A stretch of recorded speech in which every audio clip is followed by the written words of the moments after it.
This is Daily Flash with Andrea Jackson and Mitch English.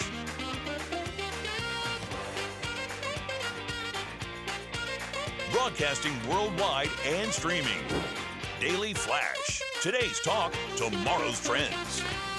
Hi, everyone. I'm Andrea Jackson. I'm Mitch English, and we're welcoming you to a Friday edition of Daily Flash. We always have fun on Fridays, right? Yes, we do. We love having it. So I want to get your take on these teen takeovers that have been happening across the country. Okay.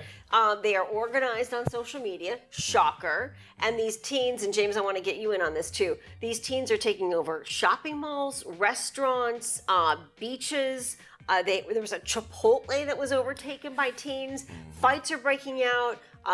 Things are being destroyed. Gunshots have been fired. And in some cases, these states are finally saying, if you're the parent of one of these teens involved in this, you will be held responsible. I think, well, number one, I think that's wonderful. It sounds like they have where we didn't have social media and getting the word out. Like, phone trees is basically, or three-way calling is about how we did that. Party line. But it makes it a lot easier. Yeah. And we say teen, it's a mob. Why don't we call it what it is? It's a mob, and or a riot, if you want to even call it that as well. So they're going in, and because they think it's funny, and that it'll probably people will have videos, and you think, why not? I mean, it's kids. It's like I might be able to get some free stuff and not get in trouble, especially when you hear about when things happen when adults go and do these.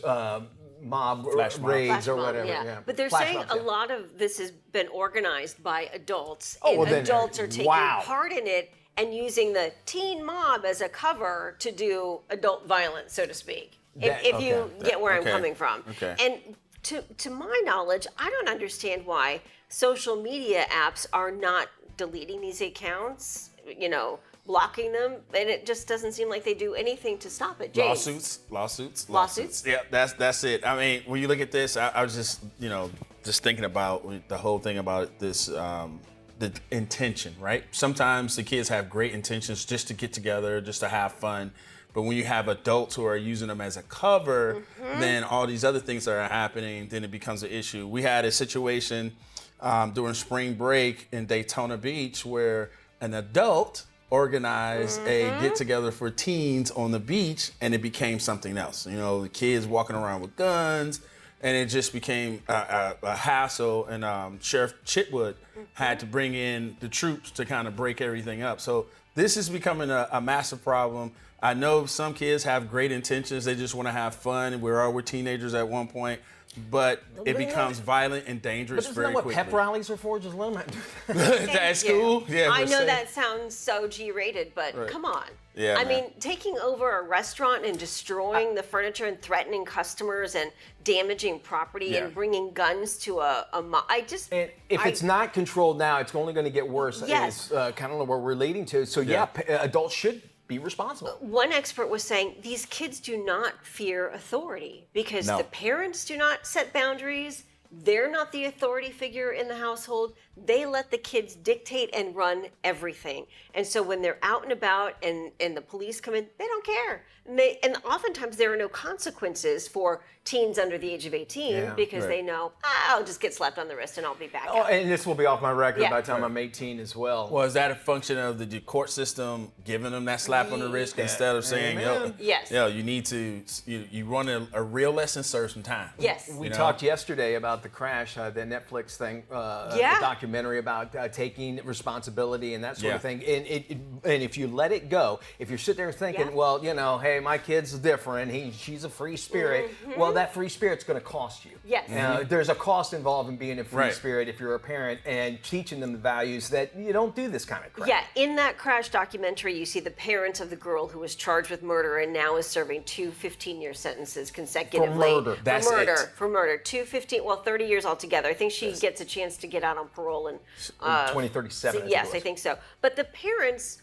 were not parents. The mom is like her bestie. The dad is Was same crazy. thing, wants to be cool. Was cool with her smoking pot. Yeah, and allows their 17-year-old daughter to live with her 20-year-old boyfriend. So there were no boundaries, there were no consequences, and therefore, no wonder she takes no responsibility and has no remorse. So how far do you go in punishing the parents for something that the kids are doing? Financially, I think that's Yeah. the only way that really. I don't Financially? think obviously if you throw them in jail, I mean, what are you getting from that? But if there's a financial responsibility, if they're driving your car, and I'm surprised that there's not been a civil lawsuit as of yet for that, because you're driving a car and kill somebody, you can go after insurance or whatever. But if you did some negligence, that was their car. Yeah. They owned the car. So there's got to be some kind of financial responsibility. And again, I understand you're like, well, I don't know what to do. And some youths.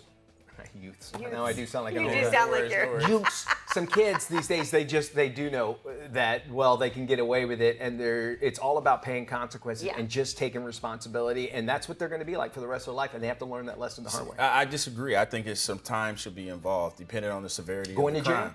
For the teen. Yeah, for the parents. For the parents. Yep.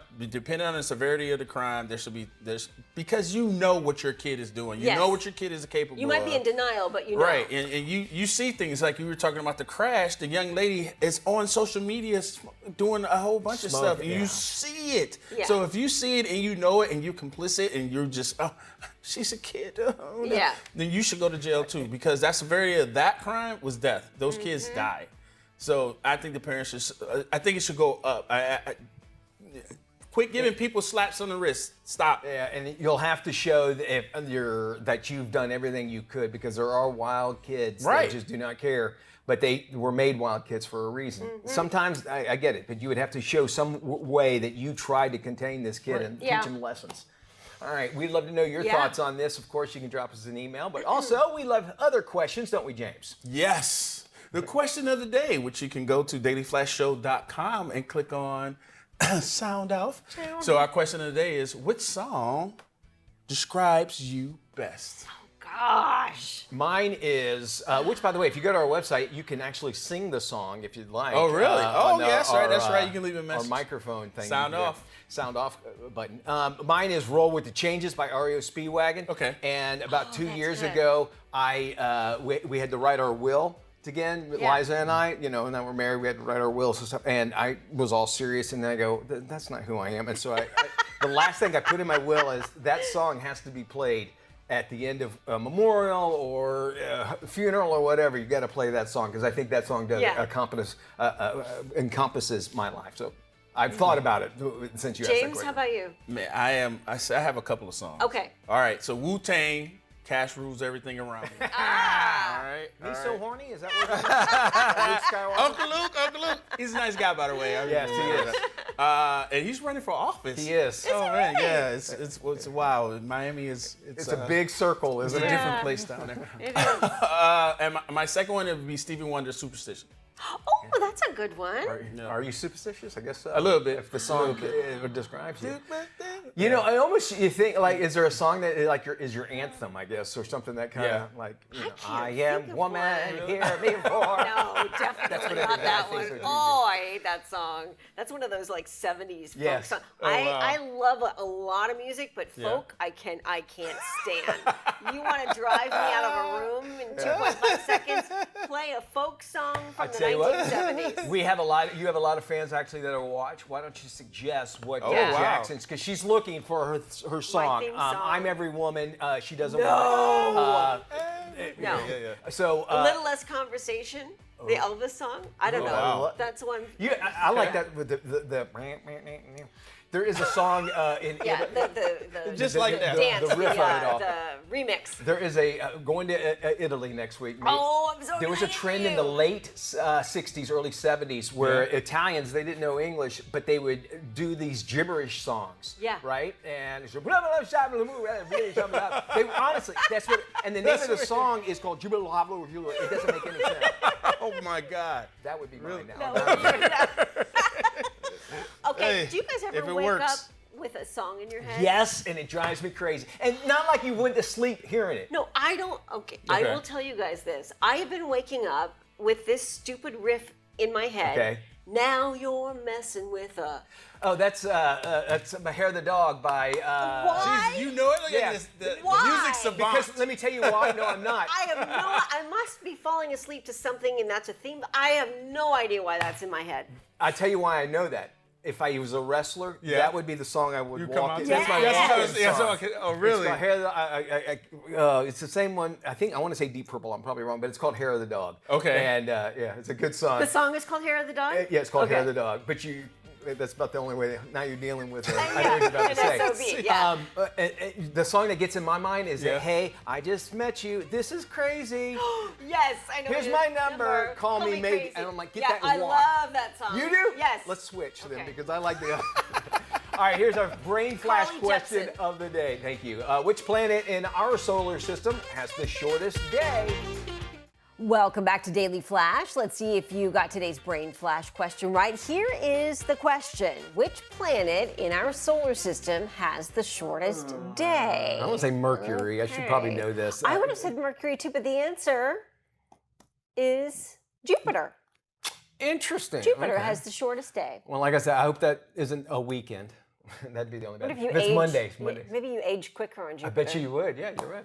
Hey, welcome back to the big show. Mitch English along with Andrea Jackson. We all love to travel and take places and go to places that are just beautiful, right? Yes. But what if the real destination is actually deeper connection with the people that we love? Here with some insight is relationship and trauma expert, Dr. Janie Lacy. Hey, Hi, Dr. Lacy. Dr. Lacy. Hey there.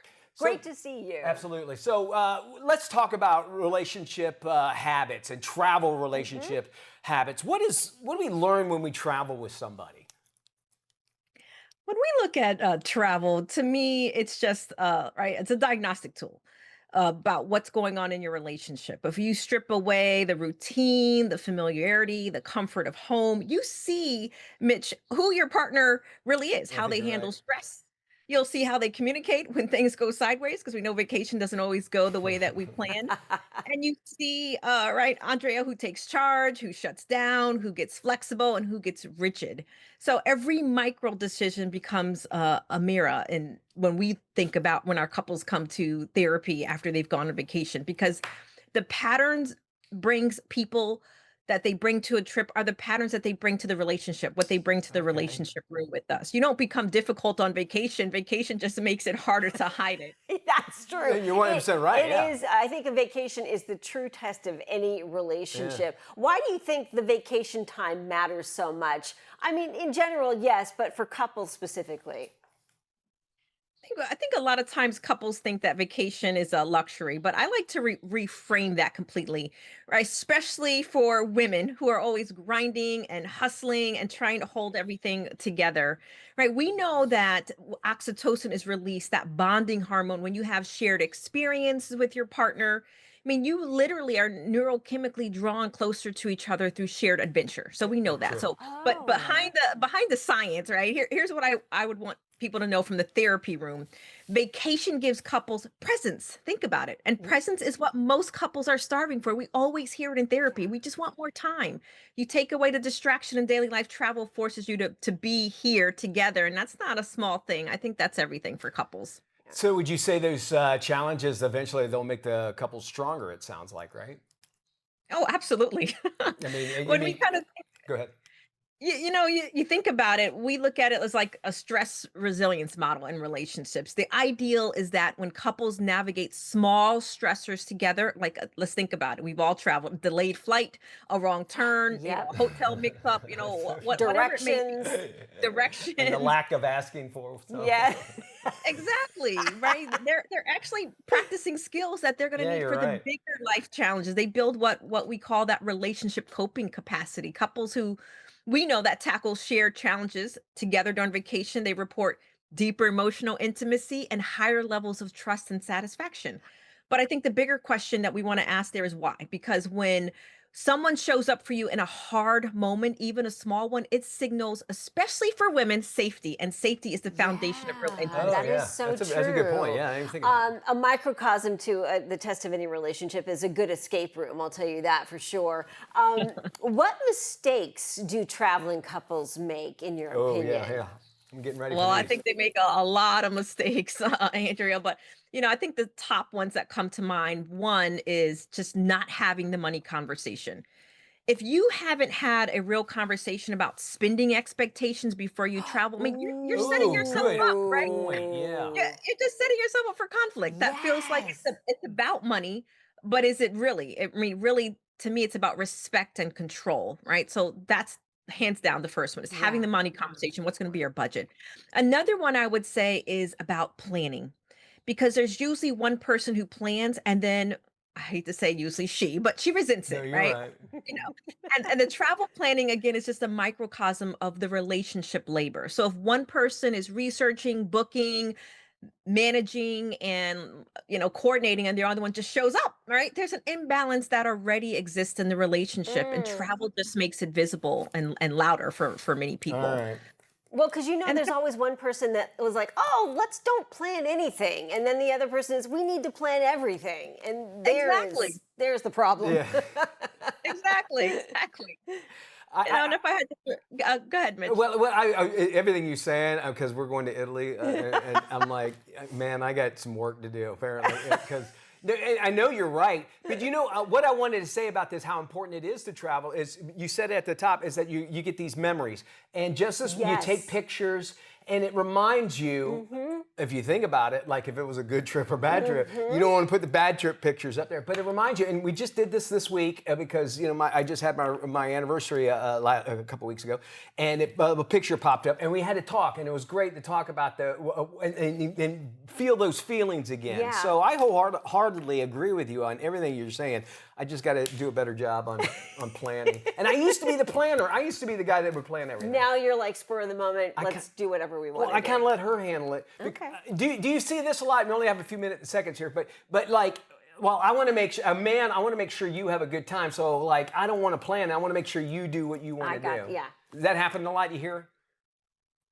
Yeah, I think if you communicate and you share what your expectations are along the way, it can reveal that you're both on the same page, and then there's no resentment. If she says, "You know what, of course, Mitch, I love to plan our vacation," because she is a planner She is and a she planner, likes, for sure. yeah, and she likes order, where you Yeah. may be more spontaneous. So you're working from your places of strength versus your places of weakness, so we're not communicating. Wonderful. Dr. Janie Lacy, thank you She's so much. awesome. Thank you. Yes. Yeah, and they made me feel a little bit better. Now I'm going to Yeah. follow your advice. And if you want to find out more advice as well, you can, of course, watch this interview all over again. And we'll share this interview on our website at dailyflashshow.com/FMI. Our website's always waiting for you. Yeah, 24/7. Stay with us.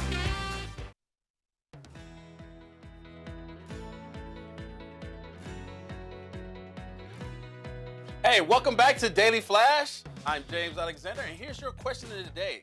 What moment made you realize technology was changing fast? You can go to dailyflashshow.com and leave you a message. Just don't breathe heavy on the phone. I don't. Actually, I kind of like that. All right, guys. I'm sure there's a robot that'll do that for you, James. Thank you so much. We got some trending stories happening around the country and the world. Yes, we do. Backpackers accidentally crashed a funeral in Thailand after they mistook the venue for a restaurant. What? Okay. An attendee observed a couple of German tourists enter thinking it was an eatery. The pair sat at a table waiting for a menu, oblivious to the fact that they were in the midst of someone's funeral. The pair thought the service was a food court after hearing about the place online. Hoping to ease their embarrassment, family invited them to stay for the reception. Well, that's nice. Yeah. I mean, and I'm sure whoever's funeral was, they probably appreciate even more people and that sort of thing. Yeah. Honest mistake, I could see that because it doesn't look like it's a familiar or like a traditional restaurant or whatever, and I'm sure there's places like that in Taiwan. But how nice of them to keep I know. on. I got to share this story Sure. with you. When I was in Colorado visiting family, my uncle was talking about his trip to New Zealand, and they'd done this, 10 years ago.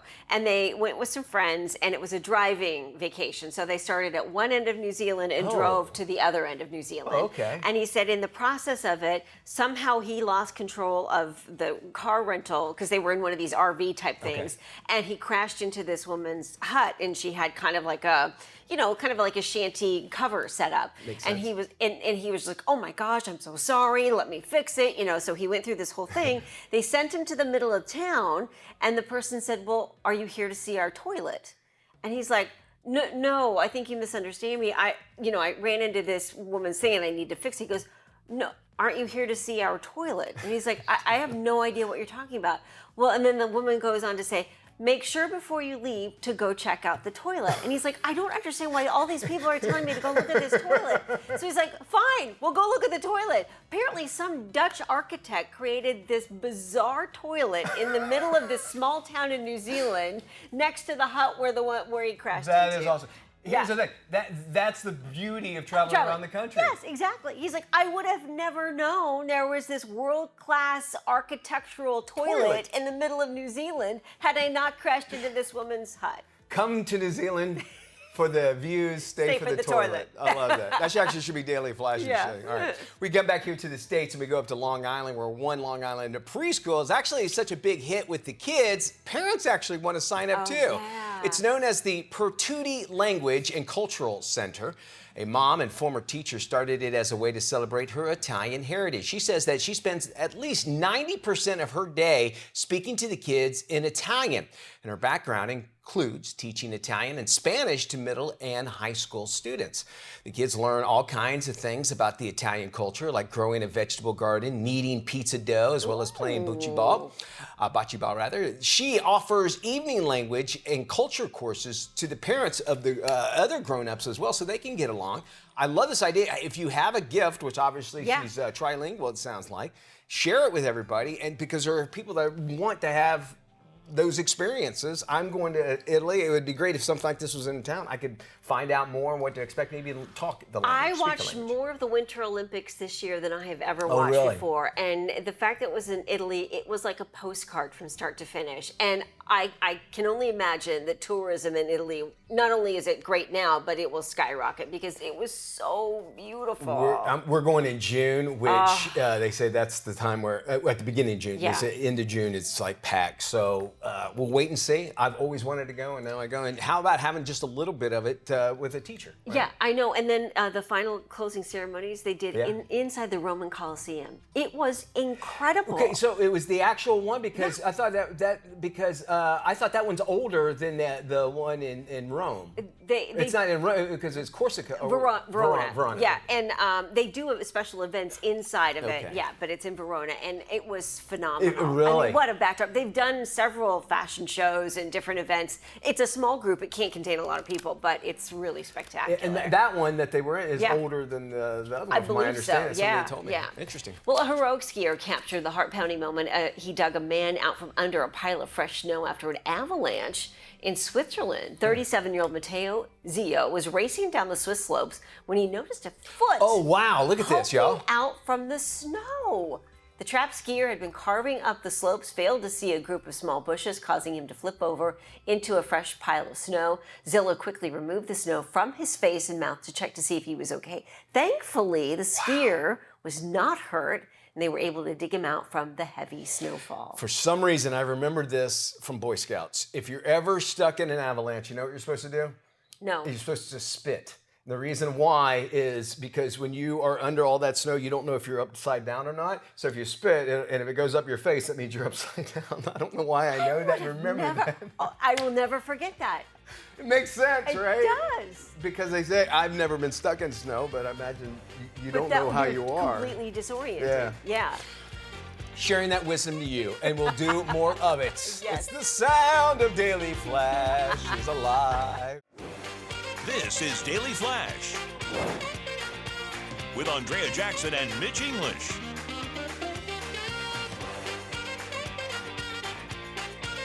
Broadcasting worldwide and streaming. Daily Flash. Today's talk, tomorrow's trends.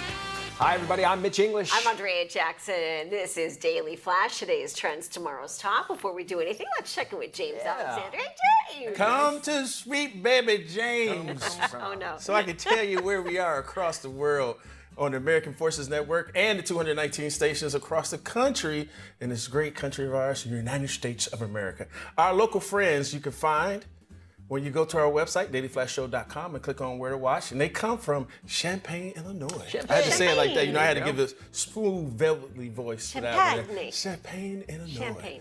All right, Champaign, Illinois has some great history. You're talking about WBXC TV in Champaign. Now, Champaign, it's the reason why you have a web browser. Champaign, Illinois is where the web browser was created. No, Yep. the web browser was born in Champaign. Yes, it's home to the National Center for Supercomputing Applications, NCSA. The first graphical web browser, Mosaic, was developed in 1993, earning the region a nickname Silicon Prime. Really? How fascinating. Yeah, about that name, Prime, right? Yeah, Prime. It was Jeff Bezos, maybe that was You were asking about, we were talking about your favorite song, and I chose REO Speedwagon. Earlier, They're from Champaign, Illinois.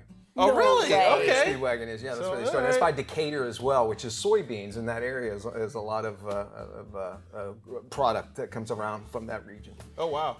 You know a lot about Champaign, Illinois. I know a lot about the Champagne Room. I stayed Okay, the Champagne Room. All right. Just remember, nothing goes down in the Champagne Room. Right. It was not supposed to. It was named after Illinois. What happens in the Champagne Room stays in the Champagne Room. Favorite REO. Matter of fact, even more, the album that comes from Roll With the Changes, best album ever title, which is You Can Tune a Piano, but You Can't Tune a Fish. That's the name of the album. I remember my sister had that album. And it was a fish had a tuning fork in his mouth. So, really? I always remember that album. I'm learning something. I'm a big REO Speedwagon. Oh, really? Things that I collect. You guys collect any things? Do you have things that you kind of have many? Comic books. I have over 1,000 comic Get books. out! I A lot of knew first that about editions. you. Yeah, a lot of first editions. I need to sell them.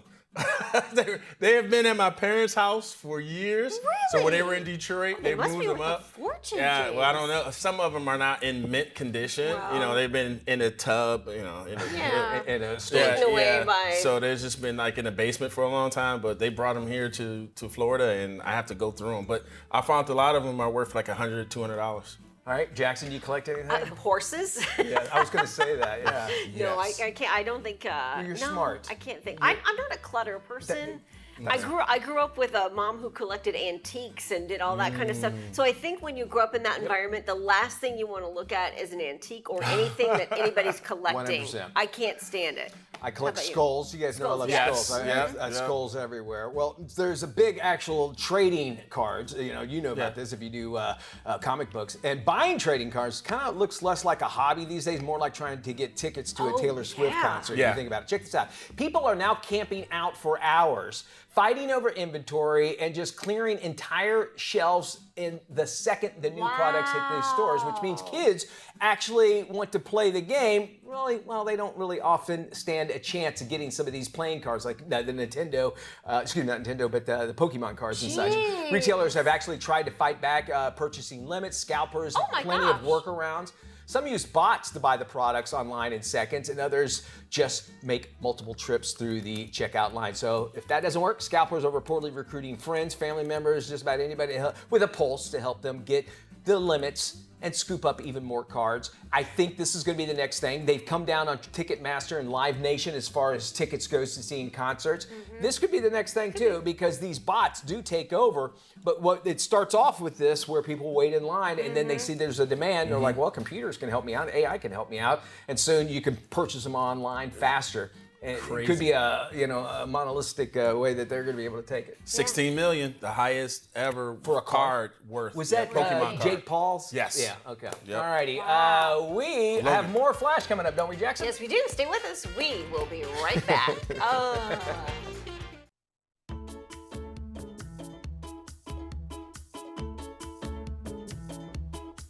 Welcome back to Daily Flash. I'm Andrea Jackson. Every year around 4/20, the date, April 20th, there is a surge in marijuana toxicity cases in dogs and cats, and it can lead to serious health problems for our pets. Joining us with advice in studio today is Medical Director of VEG, VEG for Pets. It's Dr. Leanne Merritt. Doctor, good to see you again. Thank you so much for having me. So this is interesting. What are some signs a pet owner might notice if they suspect their dog or cat may have ingested cannabis? Yeah, absolutely. This is very common. We see quite a bit of cases on this in the ER, especially around this time. So some clinical signs we usually see is a lot of incoordination, kind of like those videos we were seeing. Most of the time they're dribbling urine. Sometimes they can be vomiting and just very wobbly when they're walking. The symptoms kind of can array though from very mild to very severe, leading to sometimes seizures and being comatose. So depending on what type they got into and how much. Okay, so what are some do's and don'ts if we think our pet might be at risk? Yeah. I think the first thing is don't panic, Okay. We're here to help you, especially veg. We're 24/7. Maybe you need to indulge in some of those gummies, I'm just saying. Don't panic. You can definitely get to your ER as soon as possible, right? I think it's really helpful to know what exactly it is. Yeah. So we can start that decontamination process and figure out how quickly, we can help your pet if we know exactly what it is, depending on what form it's in. Okay, decontamination process, so what does that involve? Yeah. So sometimes they need, supportive care and very mild treatments versus more serious, depending on, if it was in a brownie or a chocolate chip cookie or with other ingredients. Okay. So it's very helpful to know. Edibles, a big concern. Why are they considered the bigger danger? Yeah, I think it depends on the potency of it too. And good then point. sometimes it also has some hidden ingredients like xylitol, which can be very dangerous for our pets. Yes. Okay. There has been, from what I understand, a 300% jump in these types of pet emergency calls. So what's driving the increase? Yeah, I think this time of year too, it's, more frequently we see it, and pets love to get into things. They are very smart and very creative. So keeping it as locked away as possible. And then we see a lot of, hey, it was tossed in the backyard or then picked it up on a walk. And, the sooner they can get to the ER, the sooner we can help them. Okay, let's talk prevention. What are the simplest, most effective ways pet owners can keep their animals safe around 420? Yeah, I think especially toxins, like keeping everything locked up in cabinets, they really do a good job of sniffing it out. So even like something very small like oil or butter or any part of the plant or whatever it is, they can find it and get it, and it can be very toxic. I know that some pet companies market certain pet products with CBD oil and such. So how do we determine what's good and appropriate for a pet or a pet dosage versus something that's okay for humans and a human dosage? Yeah, I think if it has veterinary labeled and it's CBD, then that's something that you can buy over the counter for your pet. Versus if it's something for your own use, then try to keep that as away as possible. Yeah, makes sense. But I think a lot of people think, well, it's okay for me. It should be okay for the dog, right? I can take Benadryl. My pet can take Benadryl. Yeah, definitely not. And they become very symptomatic very quickly too. So you'll definitely know if they got into something. Does it matter the size of the pet? A larger dog, a smaller dog, a cat? Yeah, I mean, we see it more frequently in dogs than cats for sure, because they're just following their noses usually. Yeah. But I think the potency of it. So if you have any type of labels or ingredients or the packaging, that is super helpful. And I think the thing is just being honest with your veterinarian. We're here to help. We're not judging you. We don't care. We just want to treat your pet and make sure they're okay. That's a great point, because I think a lot of people would be embarrassed. I don't know what he got into, which you really do know what he got into. Even if you have like a slightest idea, share. Please share with your vet. So we can start that process. Dr. Merritt, always good to see you. Thank you so much for joining us. We're going to share this interview on our website, dailyflashshow.com/FMI. A very important topic, veg.com, VegER. Dr. Leanne Merritt, always a pleasure to have you in studio. Thank you.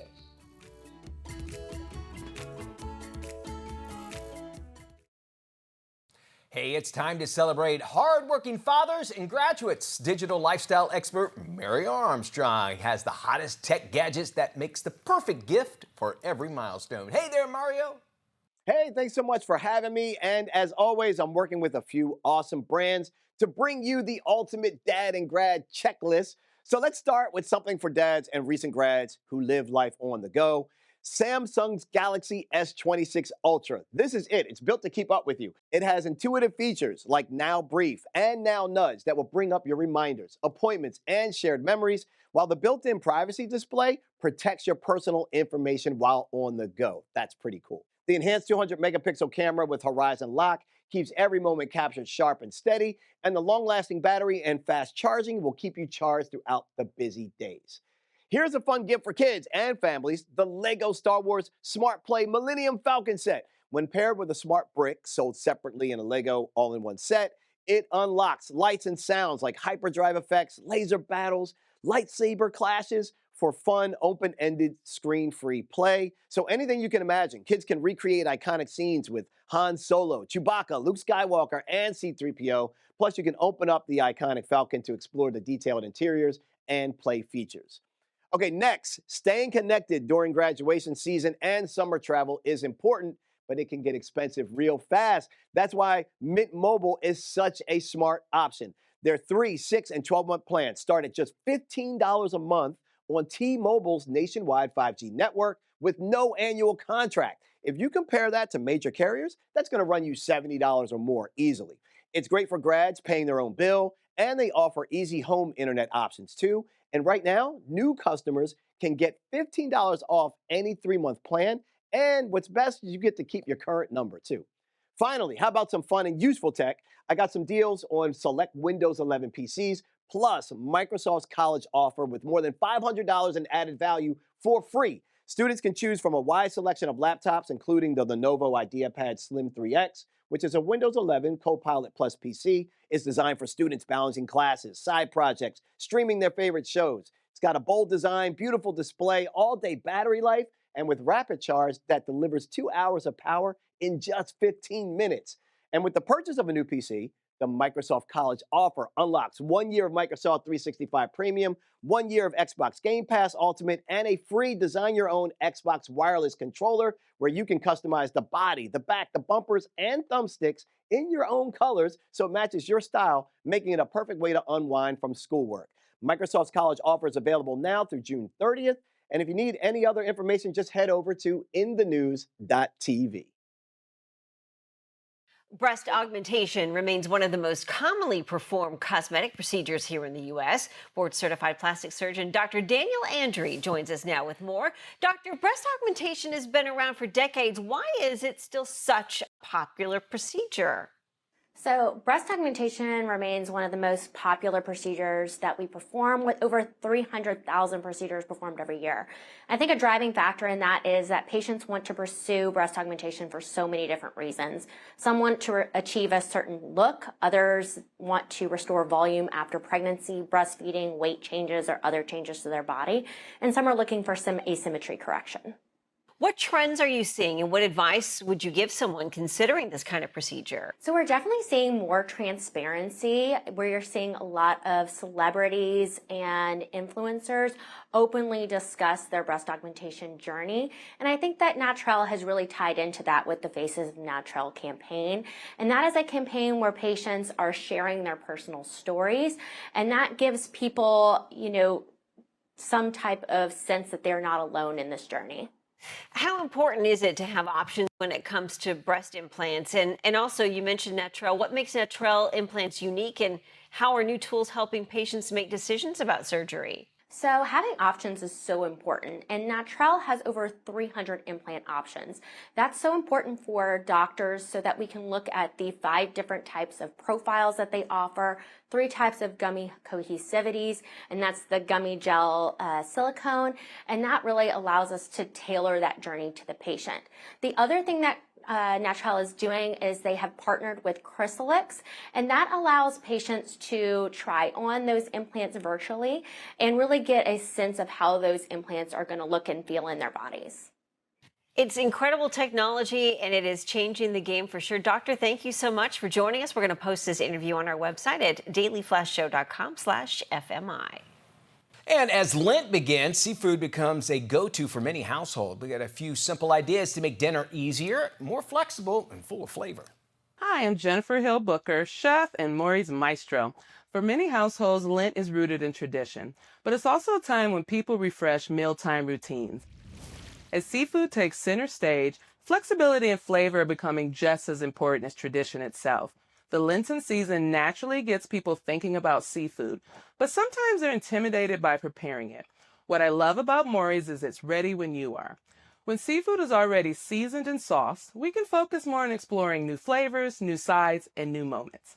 That freedom matters, especially for shoppers who feel unsure navigating a traditional seafood counter or planning meals around a tight expiration window. Approachable, chef-crafted options can remove the pressure and make seafood feel more inviting for everyday meals. When seafood fits your schedule, It gives you the freedom to enjoy it on your own terms. This Lent, explore seafood without limits. Learn more at Morries.com. Well, leaders from across the country are in Washington, D.C. this week for the annual Congressional City Conference. Here with details on the conference is Irma Esparza-Diggs. Hi, Irma. Tell us what the Congressional City Conference is all about. Good morning. Thank you. So the Congressional City Conference is hosted by the National League of Cities, and we are excited. There are close to 3,000 mayors, city council members, city staff from communities all across this nation converging in our nation's capital to better understand what's happening in the changing federal landscape, to meet with their congressional delegation, to meet with the administration and the federal agencies to talk about their local priorities, which includes housing, that is a hot topic this week, transportation, infrastructure, how to make the federal government easier to use for local governments. And so they're here because they deliver every day on behalf of their residents, and they want to work with Congress and with the administration to move their local economies forward. It is so important that we have that communication. If folks want to find out more about what they're doing and talking about, where can they go? They can go to the National League of Cities website, nlc.org. Sounds like a perfect place to go to check out that info. And of course, we'll have a link on our website, along with this interview at dailyflashshow.com/FMI.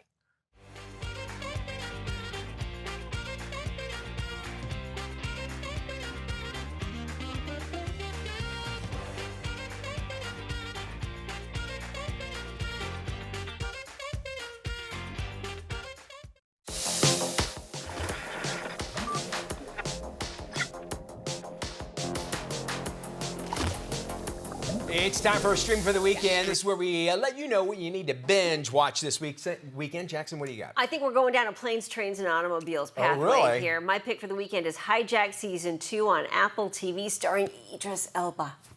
So it's true then? You're not going to like it. This is a counter-terrorism issue. Sam Nelson flew into Berlin yesterday. First season took place on a plane. Okay. Second season now on a train, and it's great. And I love him. He's terrific in everything. Can you hijack a car? That would be the automobile. I think we're going to be. I think third season hijacking a car, and then there's going to be a trio and a box set. Is this based off of like a line of books or anything like that? Nothing I'm aware of. It was just, no. they did well the season one, so they thought they were great. Okay, very cool. So I keep seeing it. I want to check it out. You gave me the recommendation. I'm going to do it. Glenn Powell stars in the reboot of The Running Man. It's now streaming on Paramount Plus. It's where survival is ratings and losing is not an option. No, we're not talking about Daily Flash. We're talking about The Running Man. It's just another day on our show. That's right. 35, married, one child, in medical crisis. We need money for a doctor now. Ben, watch yourself. Employment status, blacklisted. But there's still a way out for you. It's the biggest show in the country. Bloodlust is our birthright! Set it free! Welcome to The Running Man. All right. Well, unlike the 1987 Arnold Schwarzenegger version, I actually kind of lean hard into campy action, some one-liners as well. The reboot that you're watching that's out now actually sticks closer to Stephen King's novel. It's got a kind of a grittier, more realistic edge to it. The characters are not as hokey, I guess is the best thing. Yeah, I can see that. But it's closer to what Stephen King actually wanted. I think it's a fun, if it's on Paramount Plus, so a good watch at least for the weekend if you missed it in the theaters. It was okay. I wasn't crazy about it. I kind of got bored halfway through, and I'm like, okay, this isn't, it just wasn't going anywhere for me as a viewer. But I mean, I wanted to like it. It was nostalgia for me to watch it, and I was like seeing how they might have done a little bit different. This one, very good version of it. I liked it as well. That does it for our show. We want to thank you for spending time with us. For more information on any of today's stories, be sure to visit our website, dailyflashshow.com. Have a good weekend, y'all. Bye-bye.